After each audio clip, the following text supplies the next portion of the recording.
Charging your Apple Watch Series 10 might feel a little different if you're used to plugging in devices directly with a cable. There's no charging port on the watch itself, and instead, Apple uses a magnetic charging system that snaps into place automatically. For new users, it can be unclear if the watch is positioned correctly or whether it's actually charging. On top of that, charging speed can vary depending on the adapter you use, which can make things a bit confusing. The key is understanding how the magnetic charger works and what signs to look for on the screen. Once you get familiar with it, charging your Apple Watch becomes quick, simple, and completely effortless. Try these. Step 1. Connect the Apple Watch charging cable to a power adapter. Step 2. Plug the adapter into a power outlet. Step 3. Place the back of your Apple Watch Series 10 onto the magnetic charger. Step 4.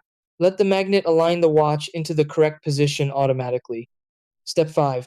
Check for the green lightning bolt icon on the screen to confirm charging. Step 6. Leave it on the charger until it reaches your desired battery level.